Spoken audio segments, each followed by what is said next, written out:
Hello, it's Jenny from Ginger Ninja Crafts. I hope you're doing well.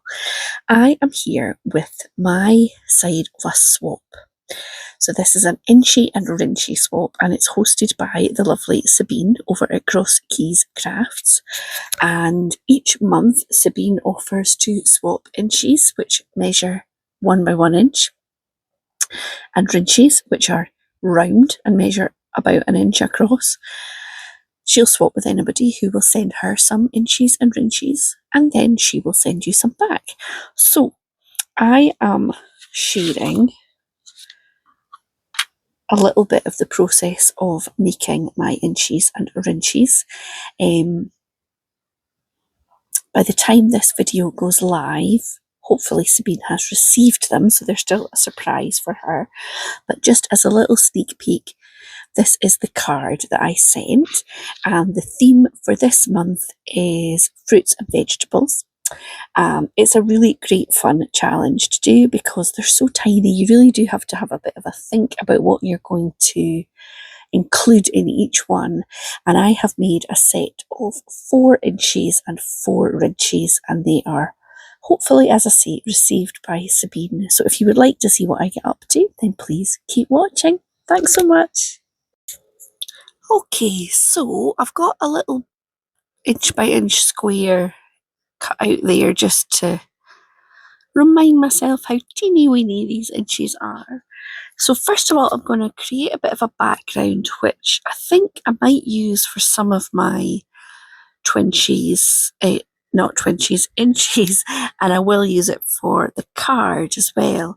And I've got this Aall Create stencil, which I'm going to use.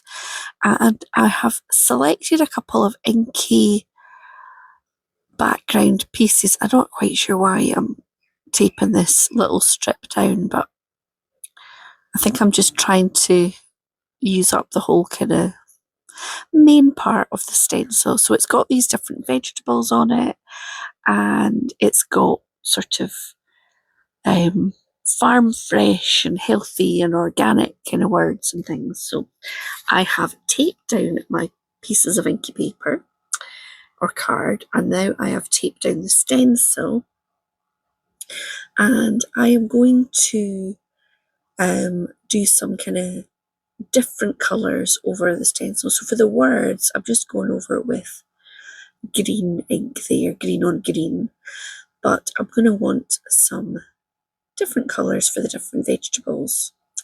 So I'm going to get out some inks and also some little brushes. Now I think I might have bought these on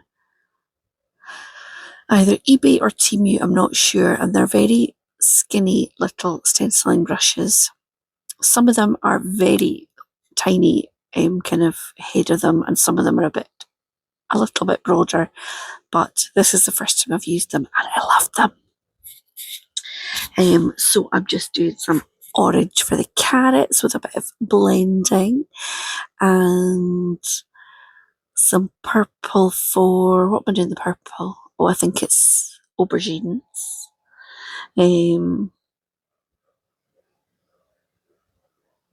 have had this stencil for ages because I quite like growing vegetables in my garden, and I've never used it. So this was a perfect excuse to have a play with it. Now I'm going over that purple with black to try and recreate that kind of effect that aubergines have. And there is also some sweet corn, some corn on the cob. So I am doing this kind of golden yellow for the corn, and then I'm going to go in with green for the, what do you call it? I do know the word, but I can't think of it just now. The green bit that covers it up, anyway. If you don't know, my husband is from South Africa, so we call corn on the cob mealies in this house. That's what they call it in South Africa. I think it's a lovely word for it. And I am a big fan of mealies. So just going into some of the leaves and foliage and things with that green as well. And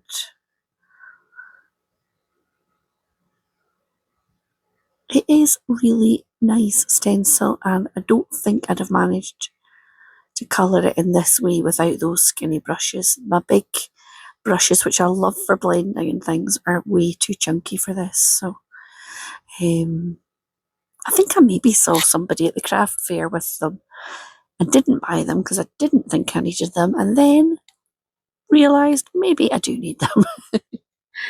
So I'm trying to not really do much shopping on Temu, but for things like this that aren't sort of intellectual property, I do allow myself a little purchase. What else did I have to do? Oh, there is a little kind of mushroom there, and there also is an avocado, I think.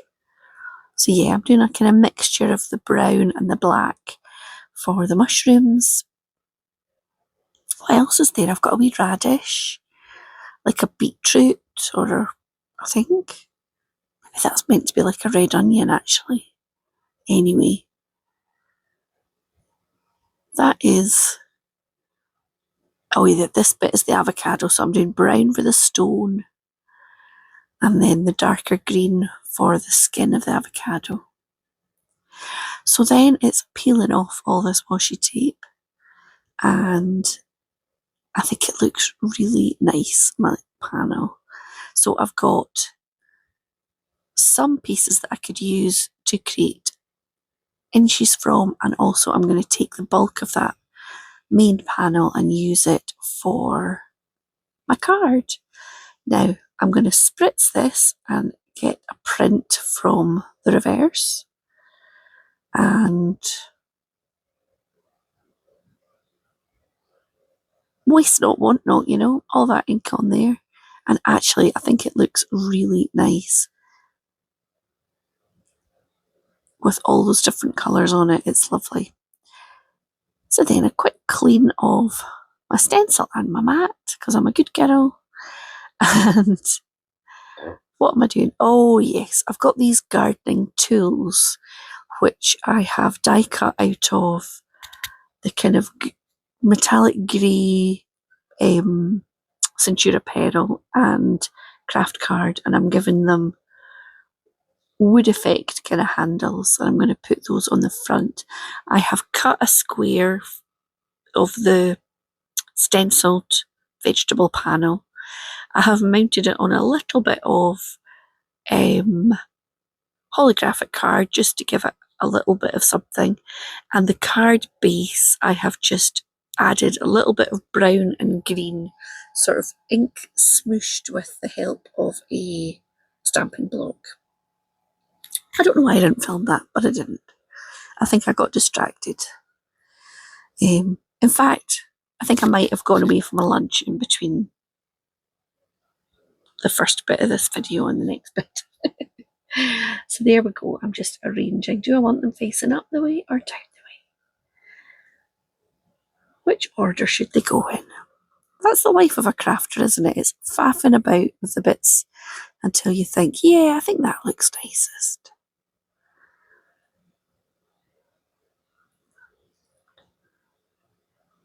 So I have just added those on, and then I just need to add a sentiment, and I have a couple of stamp sets which I will link the titles for the stencil and the stamps in the description box below. Now I want to make a little sort of holder for the Inchies and Rinchies, and I have another stencil which is by Hunkydory that has got a sort of seed packet kind of stencil on it. So I decide I want to make this like a little seed packet, sort of. It's not really, but so I have stenciled that. I'm going to stick that on the front of this little card folio. I just need to trim it down. And then I'm going to put some storage inside for the inches. I've not quite figured out the best way to send them because they are so tiny, but this was quite fun to make, so I enjoyed putting it together. It's a little bit too long, so I'm just going to trim that down.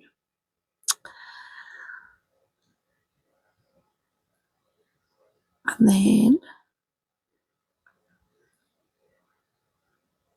that is kind of the basics for it. So I'm going to add some cardstock inside, and I'm going to use vellum to hold my inchies and rinchies. So all I'm doing is a little bit of glue along the bottom of the vellum. I've cut the strips a little bit wider than the white panel, and I'm going to put some double-sided tape on the reverse and stick those, so I don't need to put too much glue into behind that vellum.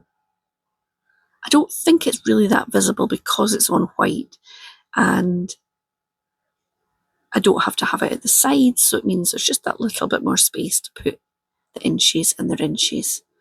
So that is what I decided to do, and I think it works quite well. And then I just stick this inside, make sure it's the right way up. And yeah, this is the finished little folio, and I have made my inchies there and my rinchies on this side. And I will pop a little photo at the end, but here this one is little beetroot, so I used Hunkydory stamp set for these vegetable ones. The carrots, it came with the words, and the vegetables, that's like a little radish, and some peas. And I just used those same stamps for the middle panel. And then the rinchies, I've gone with fruit, so I've die cut a little raspberry. This one's a little bit of watermelon. This one is some grapes. And what was the last one? Oh yes, cherries. So again, I've just stamped a little bit and then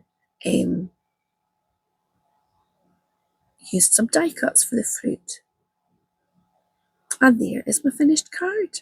Yeah, so thank you so much for watching. Keep watching if you want to see some photographs of the inchies and the rinchies. And I'll be back very soon with another crafty video.